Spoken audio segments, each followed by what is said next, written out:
I just want to bring a note of attention to my first slide. All of my presentations start with the first slide, and on the first slide is my email address. So if anybody needs to reach out and touch me, then you can. All right, so I just want to let you know it's there. All these presentations are being recorded so that they will be available.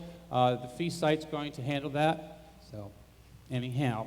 All right, so I want to get started because you know I'm on the clock. The title of this presentation is Who Are We and What Do We Know? And as we go through this presentation, I want you to understand, thinking back to the prophecy of Isaiah that Paul quoted in Romans, who has believed our report? If you could look at this presentation from the standpoint of, I am giving you a report of things that I have been informed about over the last 20, 30 years, and I'm going to kind of collate them together. I'm going to give you an opening list of what's on tap for today, but I just want you to understand that I'm reporting to you the things that I have found out about that I think you need to know about. All right? It's that simple.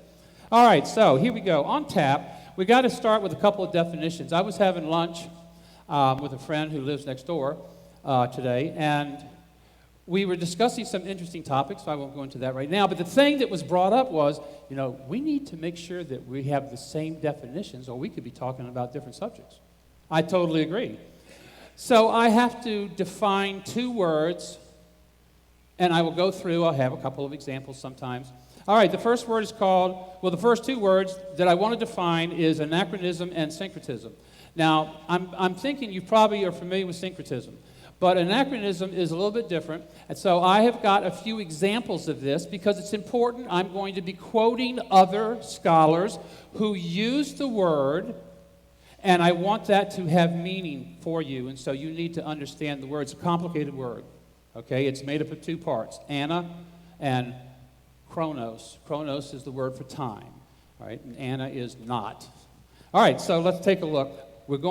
These are the things I'm covering. I'm going to go through a timeline. It starts at 3 BC, and we'll pause at Acts 10. We're going to talk about domestic terrorism today. However, we're going to talk about it from the standpoint of Rome's perspective in the first century and how they handled domestic terrorism within the kingdom. I want you to see that because it appears in the biblical record in the book of Acts, but disappointedly, our English translations do not give the full force effect of the text. But I'm going to go through it with you today so you can see. It's part of my report. But anyway, so we're going to deal with domestic terrorism, or another way to phrase that would be enemies of the state. Enemies of the state of Rome. How do they handle it? It shows up in the New Testament. Okay, next up, I have a scholar who's going to talk about searching for something. He is not only just a regular scholar, but he does archaeology too, so he's got that mixed thing going on. Then we're going to look at self-designations and how does this help us understand the events in the first century. You'll see, I got the book here too. There's a new book that came out. I've got it. I've read most of it. I don't think I'm quoting it today here. I may be quoting it later in the feast, but there's a book. It's called After Jesus, Before Christianity. And the focus of the book is that after Jesus, there was a time period before Christianity started. And this is something that has been discovered recently, and I'm going to present that evidence to you so you'll be able to see that. All right, next up, we're going to pick the timeline up again. We're going to go to Acts 15, go through 24. Then we're going to, and this is an overview, so things will move quickly. We're going to take a middle first century to middle second century overview. That's really going to be quick. Ignatius. This is one of the early church fathers, and he was active at the beginning of the second century. And there's some things that he says that you need to know. Now, some of you may already know this. I have discussed these subjects with some of you, so some of this could just be a review.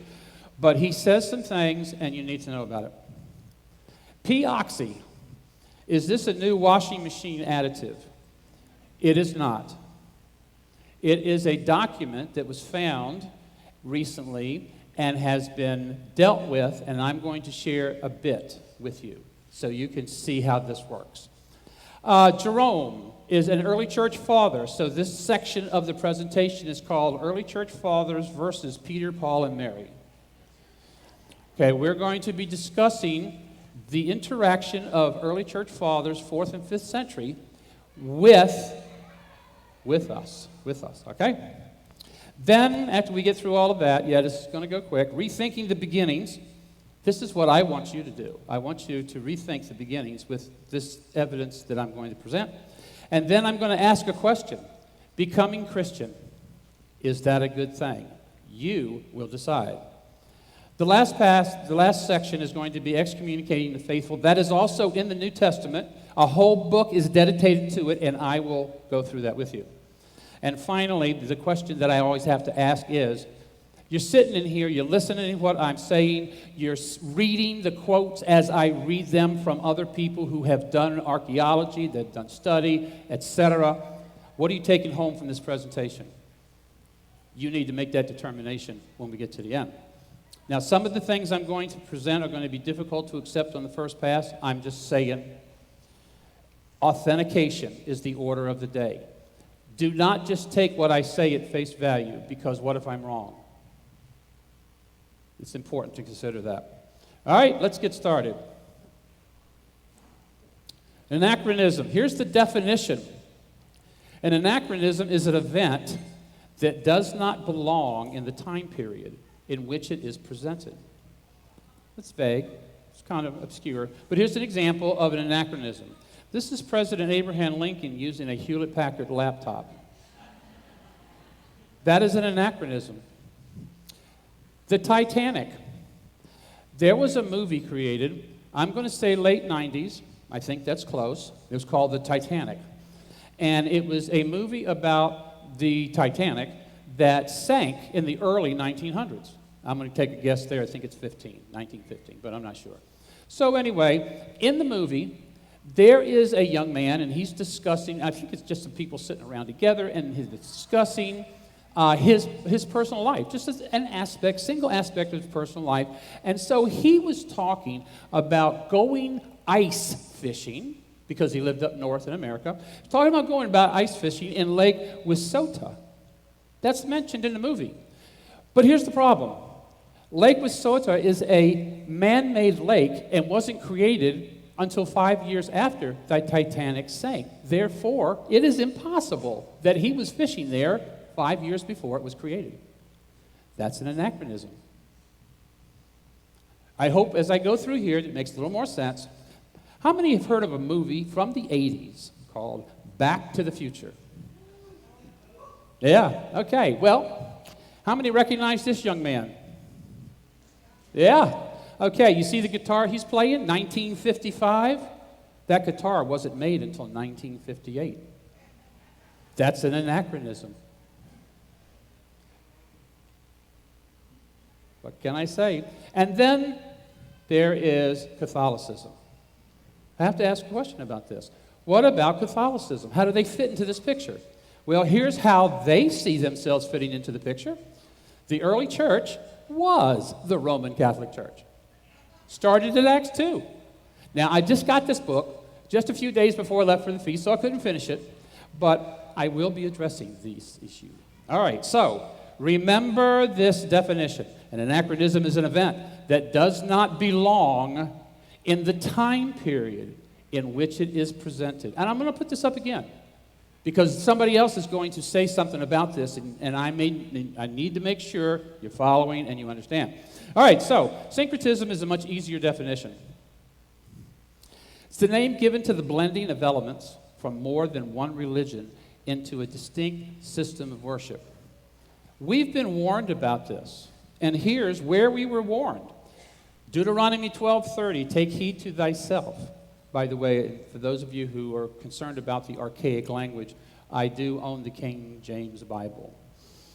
Take heed to thyself that thou be not snared by following them, and that thou inquire not after their gods, saying, how did these nations serve their gods? Even so will I do likewise. No, not a good idea. That's a bad decision. Okay? So, just want to let you know. All right, so we're going to take up the timeline now. 30 years for Tiberius coming in at 27. That's part of the Roman record. death, resurrection, and ascent of Yeshua. Acts 1:6. In Acts 1:6, Yeshua has been resurrected, but he hasn't ascended yet. So the disciples and him are having a discussion. So when you get to 6, now the text is talking about, they're asking the question, when you're going to come back, and when the kingdom and Israel will be the head, not the tail. What they're really asking about is, when will the regathering of the tribes take place?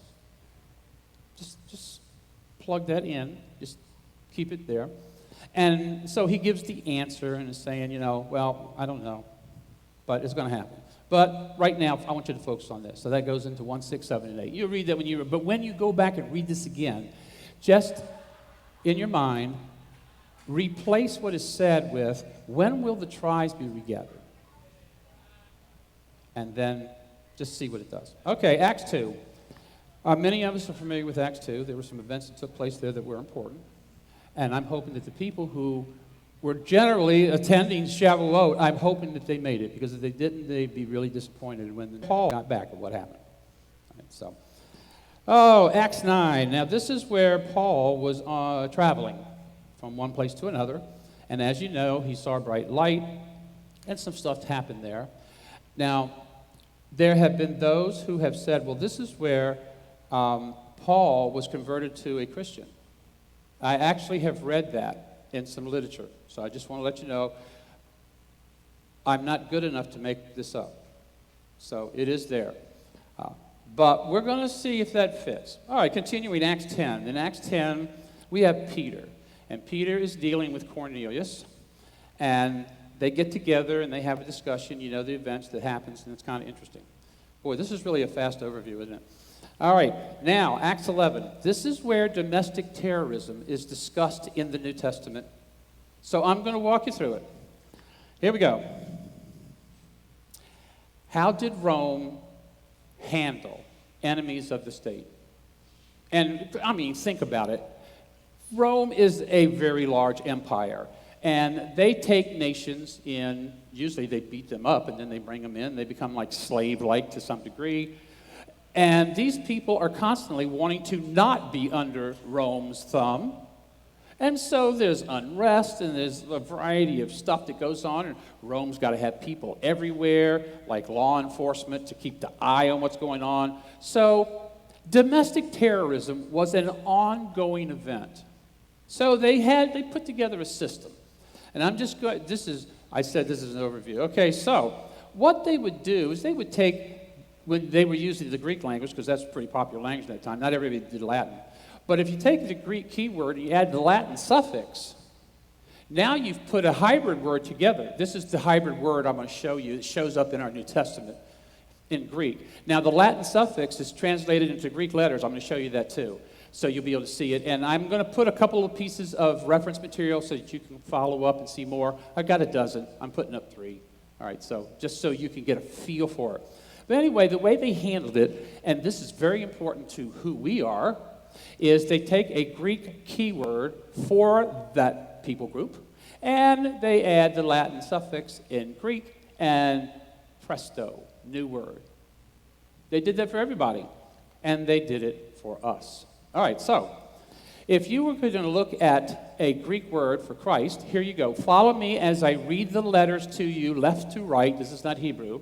Left to right, first word. X is Christian.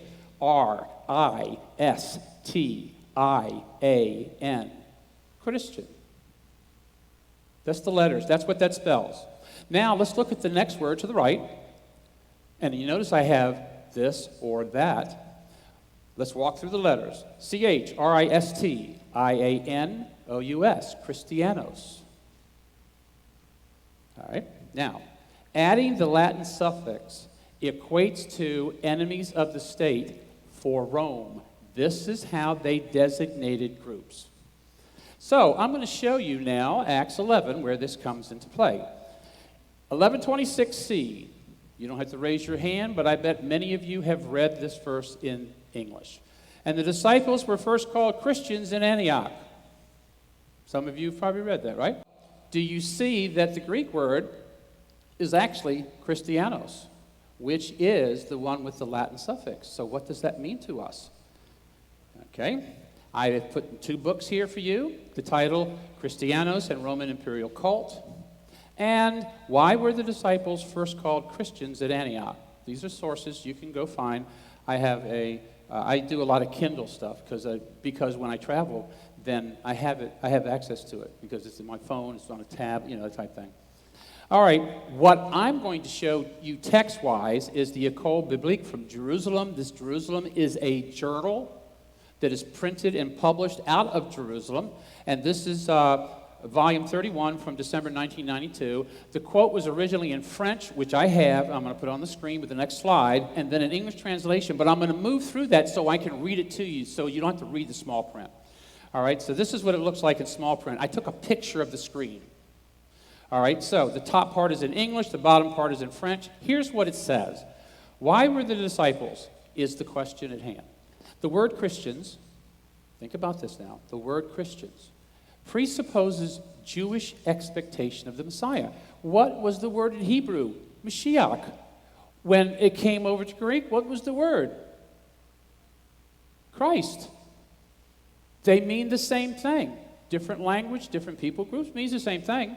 So in the Hebrew work, the Mashiach, this is an important person. This is big-time stuff. And there were expectations of a Mashiach coming soon. And that's because the rabbinical authorities going through the book of Daniel realized that the Messiah had to come before the temple was destroyed, and they were very concerned.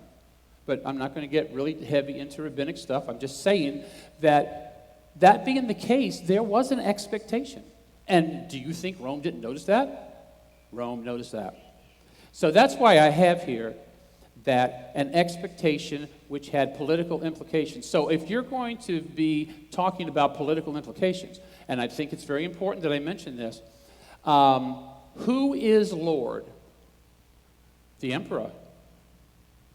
But if you're going to come into this walk, who is Lord? Yeshua.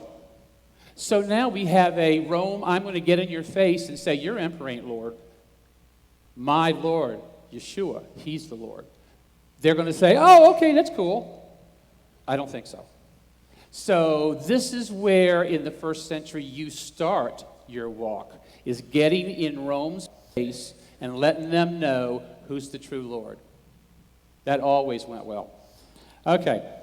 The proclamation of Yeshua as Messiah in the Jewish community of Antioch occasioned violent disorder in the city around AD 39 to 40. This is historical out of Rome. I'm not reading this out of the apostolic writings, okay? The followers of the Messiah, or Christos, called Christianos for the first time by the Roman authorities at Antioch, were blamed for the unrest. The name was thenceforth synonymous with sedition and crime. So, now I'm going to rewrite in the last bullet here of this slide what a more accurate translation of that verse would be, 26c, as now that we've built this case. And that is, it was here that they were first called enemies of the state. Slightly different perspective. So, just saying. All right, let's move on. This is the review. First time the Antioch followers of Christ were called enemies of the state. I want that to be burned into your mind. All right. Why is this an important note? I'm bringing this up, and it does fit into a collection of information that I'm sharing, but also, notwithstanding the 3 occurrences of this word scattered through the entire apostolic writings, occurs 3 times, let's look at the list of what the disciples were called in these apostolic writings. Because if you look at your English translation, you're going to see that everybody was called Christian all the time. But that's a problem.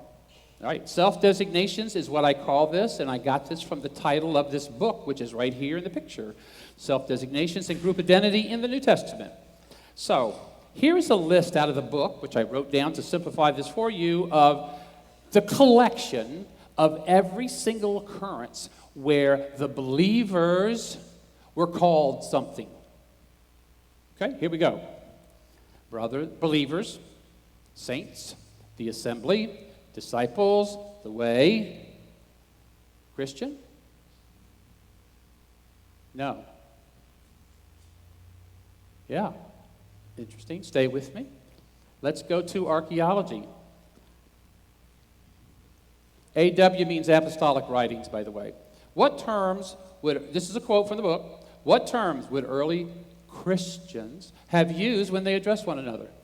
What would they have called each other? Would they have said, are you a Christian? Well, you are, because that's your first name, but forget him. Are you a Christian? Or are you a disciple? Or are you a believer? How would various Christian groups have answered the question, who are you? In the first century, in Second Temple period, in land of Israel, in a community of believers of the book.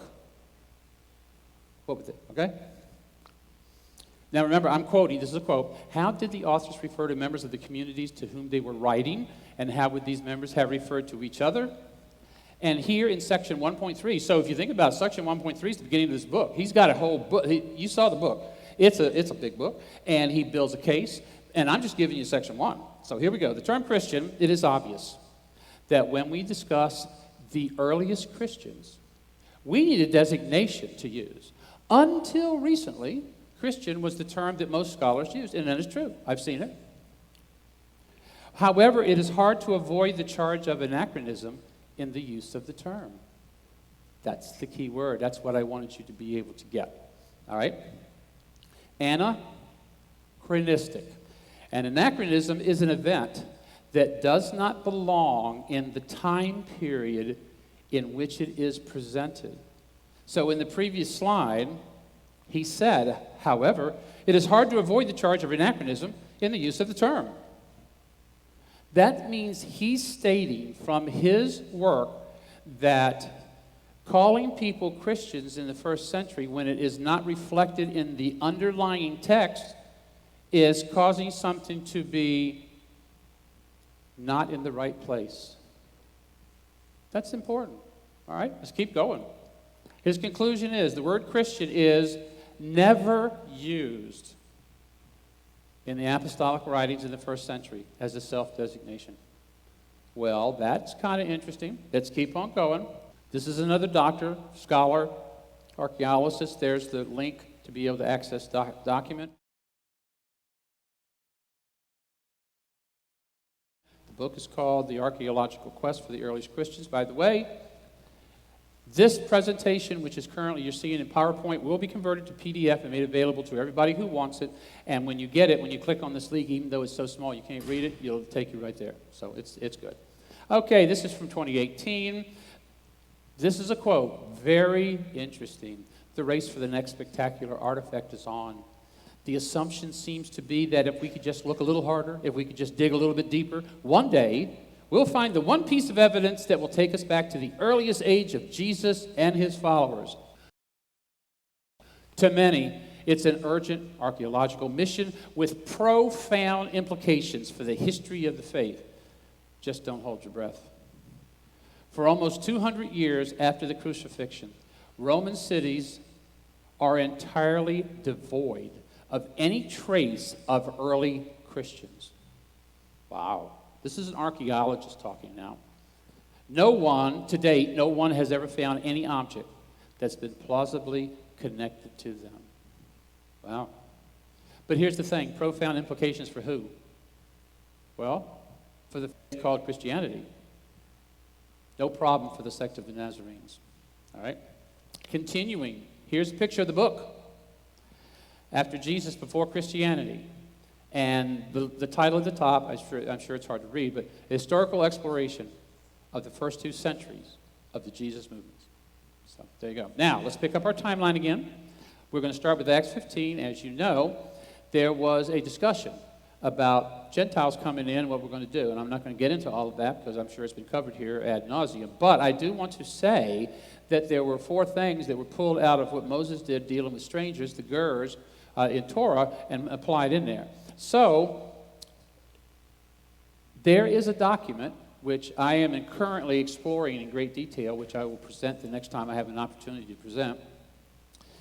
The next year I have an opportunity to present. And it is called the Didache. Some of you may have heard of that. The title that is published is The Lord's Teaching Through the 12 Apostles to the Nations. And it appears they have now, after working on this for a while, they have narrowed it down to where it was probably written right after Acts 15. Very interesting stuff. Very interesting. And I will not talk about it anymore. Acts 17:11. There is a passage in there where it's talking about where Paul was complimenting one of the groups. And it says that they, the Bereans, and they were looking at the text daily to see if what Paul said was true. But guess what? What text? Was it Paul's epistles? No, none of them had been written.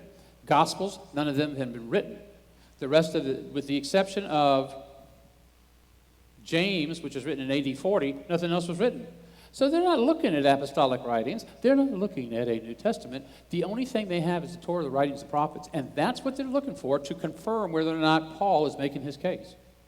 Sometimes we forget that. We think that if Acts 2 was AD 30, by AD 31 the entire New Testament was written. That's not the case. All right. In Acts 18 through 26, every once in a while there's an English-Greek, I call it incorrectness, where I think that they did a disservice in the English translation. I'm going to share you with one. All right, this has to do with the role of women in the assembly, just in case anybody is interested in that subject. In this particular case here, there was some preaching going on, and Aquila and Priscilla are there, and they're hearing about this stuff. And the text talks about it in chapter 18. Now, in the way that you see the English here, you'll notice that Aquila, the male, is first, and Priscilla, the female, is second. That's how the English text places it out there. But if you look at the Greek text, it's Priscilla and Aquila. And the reason that is important is because in the Greek language, the one that comes first has preeminence over the second one. But when the translators of the scholarly group that translates the text came to the Greek and they said, we're not going to put her first. We'll put him first. Nobody's going to even know. And that's exactly right. That's exactly how it is. So you can go look and you can see the Greek. I'm telling you, it's first. And the same thing happened with Junia, an apostle, Romans 16:7. They had a problem in the early 1900s. I don't have any slides for this. I'm just throwing this in. They had a problem in the early 1900s dealing with a female apostle going around the world talking about Yeshua. That was a problem. They said, no, we can't allow this to be here. So what they did was they changed the name from female to male. So now it's a male apostle that's going around. Nobody has a problem with that. And here's the thing. They were supposed to let people know they made this change. They hid it. They covered it up. I'm not even going to go there. But they did cover it up. So that went on for like 75 years until they got yelled out so bad they finally had to change it back to female. So I'm just saying, maybe I'm a conspiracy theorist. Maybe. The case is still out. But I'm just bringing to you some things you need to think about. Okay, let's keep on going. Acts 20, there was a meeting in Ephesus. I think this is important. It says, take heed, therefore, unto yourselves and to all the flock over which the Holy Spirit hath made you overseers, just talking to leaders, to feed the assembly of God which he hath purchased with his own blood. For I know this, that after my departing shall grievous wolves enter in among you, not sparing the flock. Verse 30, this is the big one. Also, of your own selves shall men arise, speaking perverse things to draw away disciples after them. The Didache, the document that I just mentioned to you, has a section in it where it talks about people who were part of the believers in Yeshua, and then they changed and said, we need to get rid of Torah. It's laid out in the Didache. So, yeah, we just keep finding it. All right, let's go to the meeting in Jerusalem. This is like AD 60. You're familiar with Acts 21. Paul goes back up to Jerusalem, gets together with the elders and some other folks. Here's the text. After those days, we went up to Jerusalem. When we had arrived, the brethren received us gladly. The day following, Paul went in with us into James, and all the elders were present. So this is the meeting here, actually. And it says, and when he had saluted them, he declared particularly what things God had wrought among the Gentiles by his ministry. Then James responds, and he says, seest, brother, how many thousands? If you look in your English text, that's what it says, how many thousands, but that's the wrong word. Because the real word is myriads. You can see this in Revelation 5:11 if you need an example. The correct translation of this text should be tens of thousands. That's significant.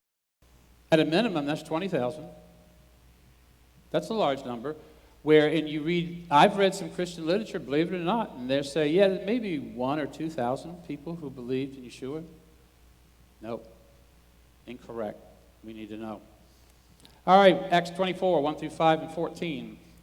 There was a case that was brought against Paul. And the high priest was behind it. Elders of Israel were there. The legal counsel, his name was Tertullus. And so I'm going to read you a verse in verse 5, and it says, we have found this man a pestilent fellow, talking about Paul, and a mover of sedition. Strong words among all the Jews throughout the world. Yeah, I'm sure they thought some things like that. And a ringleader of the sect of the Nazarenes. So here we see this, and when Paul was commenting about it later in 5, later on in that, and later on in another chapter, 28, I believe, he does not say that he disagrees with the position. So I want to go over this definition in first century, just so you can know. A separate group, characterized by loyalty to a certain school of thought and practice. Sect, party, sect of the Pharisees. You're familiar with sect of the Pharisees. It shows up in Acts. Sect of the Sadducees. It shows up in Acts. You've read it before. Well, there's also the sect of the Nazarenes. 14, same chapter. But this I confess unto thee, Paul's statement after being charged. After the way which they call a sect, so worship I the God of my fathers, believing in all things which are written in the law and the prophets. So, as you're going to see later, there's a whole lot of things that are in line, and then there's one that's not. Everybody noticed. 28:22. He's now in Rome. He's meeting with the people. Yeah, he's got an ankle bracelet on, but he still has a level of freedom and can have meetings in his house, and he's meeting with many of the Jews there. And this is what one of them says. We desire to hear of thee what thou thinkest for us concerning the sect. We know that everywhere it is spoken against. So we're talking early 60s, middle 60s is the latest. This is going on. So what we see here is that the believers are a sect of Israel. They were people of the book, and they were attached to Israel. And it was based on the writings of Moses and the prophet, as you just heard from the testimony of Paul himself in the court when he was charged. All right, so now let's get ready to continue to move forward. Jerusalem, like Acts 15, still had Jewish bishops, a total of 15 up until 135 AD. The list is available in Eusebius' writings. I think it's Ecclesiastical Church History. James was the first one. Okay, the list is there. Although there's some problems with the list from the Catholic perspective, but I'm just saying. So that was there. Then there was the Bar Kokhba incident, which took place in 132 to 135 approximately. And then at that point, the emperor wanted all the bishops going forward to be Gentile because Jews were not going to be allowed to be. So at that point, then understanding the history, the Jewish, the culture, traditions, everything that they had lived in their life, gone now. And so Hadrian's position was, I think we need to eradicate Judaism altogether. Of course, this is not a new thing. You heard about this last century.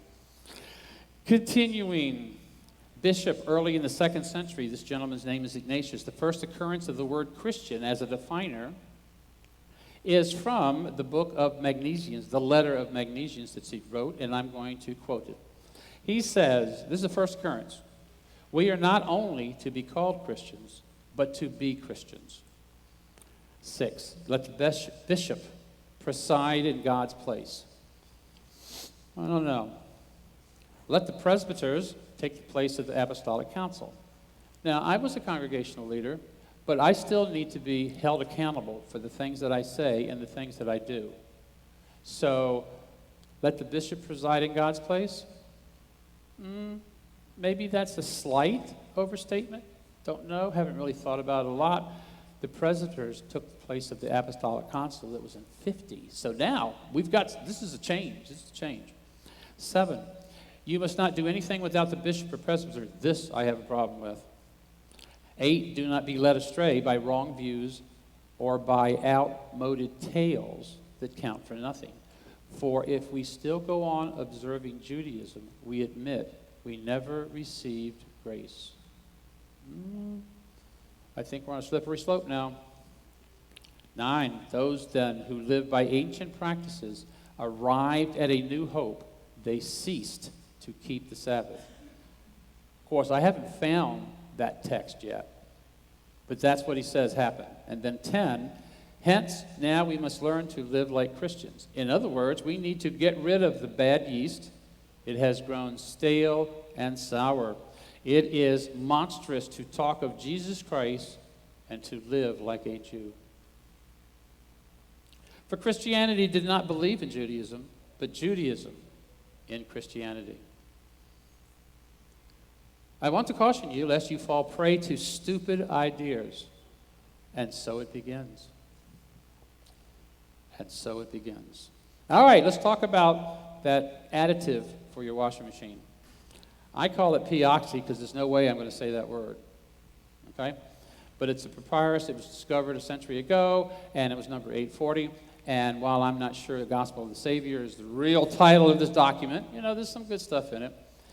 The relationship between the continued Jewish followers, now removed from Jerusalem after the Bar Kokhba revolt, and rabbinic Judaism that has consolidated all the sects except for the sect of the Nazarene. So they wrote this letter to rabbinic Judaism before the middle of the 2nd century. And we have the letter. We have the whole thing. And so they have now gone. Now that they understand after the Dead Sea Scrolls, that was the big party crasher. They had to redo some things. And this document helped them to understand the relationship of those people who came from a Jewish background and accepted Yeshua as the Messiah, but were continuing to not be a part of rabbinic Judaism. And so, they know them personally, and they talk about stuff. Fascinating read. I have it as a PDF. P-oxy 840 group continues, including new writings. The thing about this was we have additional writings beyond the scope of the scriptures. Now, I'm not saying that we need to incorporate this or anything like that. I'm telling you this is a historical document that talks about historical things in the 2nd century, in the 3rd century, in the 4th century, and in the 5th century. We have those. They've been uncovered. We have multiple instances of commentaries written by these people for the book of Isaiah, where they communicate, in a manner of speaking, with rabbinic Judaism. And some interesting interpretation. All right, the beginning of the formation of Christianity and the removal of key parts of Moses and the prophets. I'm putting this here because this is the road that we're on, so stay with me. Don't get off yet. Polycarp and Polycrates. They were leaders in the 2nd century. I believe Polycarp was born in 69, and he was actually in fellowship, relationship with many of the apostles who were alive toward the end of the 1st century. And Polycrates came on a little after that. Polycarp is around 150, and Polycrates, the quote that I have is 192. I'm not going to get into that, but I just want to say that they had interaction with the Roman side. I remember I told you that there was a change and there was going to be a bishop that was now going to be Gentile. It didn't take 20 years before they were attaching so much strength to the traditions of change that people like Polycarp and Polycrates had to go in there and try to correct it, and they wouldn't receive the correction. We have the letters on this. We have the entire historical accounting. So it's there. It's there. The transition from the teachings of the Torah to a synchronized pagan belief system. It started there in the 2nd century, continued to move in the 3rd century, came to fruition in the 4th century. I'm doing a lot more research on that. So, like I said, this is an overview. I'm going to have a lot more detail next time. So, I want to review anachronism. It's an event that does not belong in the time period in which it is presented. So, was Christianity really in the 1st century? Let's find out. Let's ask the early church fathers down a little further What did they call the first believers? Because they write about this. They write about it. So let's just read their writings. You don't need to hear from me. I'm just going to put it up here on the screen. Epiphanes from Panarium 29, they did not call themselves Christians. This is early church fathers, Catholics, the leaders of Catholicism in the 4th and 5th century, writing. They never called themselves Christians. Interesting. They called themselves Nazarenes. They remained wholly Jewish and nothing else, for they used not only the New Testament, but also the Old, like the Jews.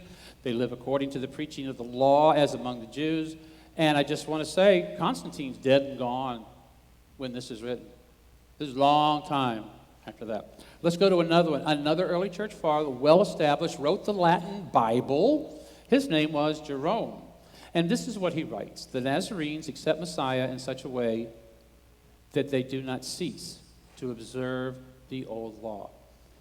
He was in relationship with the Nazarenes in the 4th century, because in another quote that's not here, it talks about how he got together with them and got a hold of the Hebrew account of Matthew, which he says it was originally written in Hebrew. He had a copy of it that was made from the Nazarenes, and he used it.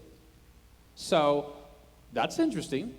Let me go on with this particular letter that he wrote to another early church father whose name was Augustine. He said, though believing in Christ, they were denounced and cursed by the early church fathers for this one error. They professed their faith in that which was new, Yeshua, without letting go of what was old, God's instructions. It's right there. It's right there. Now, I want to give you a creed just so I can melt this thing down. This is the creed. This is what you say when you are getting ready to become a Christian. I renounce all customs, rites, legalisms, unleavened bread, sacrifices of lambs of the Hebrews, and all other feasts of the Hebrews, sacrifices, prayers, aspirations, purifications, sanctifications, procreations, and fasts, new moons, Sabbaths, superstitions, hymns, chants, observances, and synagogues, and the food and drink of the Hebrews. In one word, I renounce everything Jewish, every law, rite, and custom. And if afterwards I shall wish to deny and return to Jewish superstition, or shall be found eating with Jews, or feasting with them, or secretly conversing and condemning the Christian religion instead of openly refuting them and condemning their vain faith, then let the trembling of Gehazi cleave to me, as well as the legal punishments to which I acknowledge myself liable. And may I be cursed by the Pope in the world to come, and may my soul be set down with Satan and the devils. If you agree to that, you can be a Christian. I tell you what, that's a little rough for me. I got some questions about that. All right, in summary, man, I'm looking at my time up here, 44 minutes, 19 seconds. I have 45 minutes. This is good. Excommunicating the faithful. Read 3 John. How many people have heard of Jeremiah? I want to read a verse. It says, stand in the ways, see and ask for the old paths. Where is the good way, and walk therein, and you shall find rest for your souls. So, question of the title of my presentation, who are we really? And what do we know? The answer is, you're going to have to decide for yourself. Thank you.